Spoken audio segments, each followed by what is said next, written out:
ହଁ କକା ଇଏ ଲାବୁ ତୋର ଭାଉଜ ପରା ମୁଇଁ ଶୁଣିବାକୁ ପାଇଲି ତୋର ମା ଘର ଯାଇଛି। ହଇବୋ ଧାନ କାଟି ଯାଇଛି। ହେଲେ କହ ତୋର ଭାଉଜର ଗୋଟେ ମସ୍ତ ସାଙ୍ଗ ଗୋଟେ ଅଛି ମୁଇଁ ଦେଖିଛେ ନମ୍ବରଟା ମା ତୋର ଭାଉଜ କିଟା ଦେଖୁଛି।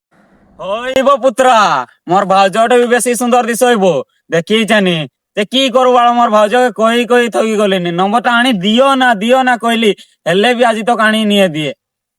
ଖାଲି ଭାଉଜ ନମ୍ବର ମଗଲେ ଆଣିଦେବେ ଭାବୁଛୁ ତାଙ୍କର କଥା ଟିକେ ଶୁଣିବୁ ବୋଲେ ଶୁଣ ତାଙ୍କେ ପୁଲକାଇବାକୁ ପଡେ।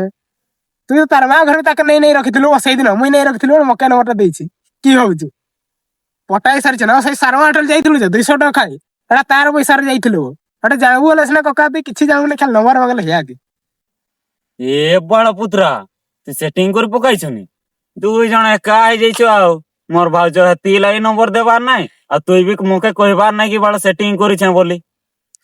ହଇ ଭାଉ ଶର୍ମା ହୋଟେଲ ଖାଇଲୁ ଯେ 200 ଟଙ୍କା କେମିତି ଲାଗିଲା? ଭଲ ତ ଲାଗଲା ଆଁ ଯେ ବାଳ ମୁଇଁ ଅଲଗା ମାଲ ପଟାଇଛୁ କାଇଁ କହୁଥିଲି ଦେଖିଲା ବେଳେ ଏଟା ବାଳ ଏତେ ସୁନ୍ଦରୀଟା ପଟାଇଛୁ କିନ୍ତା ପଟଲା ତଠି ଯେ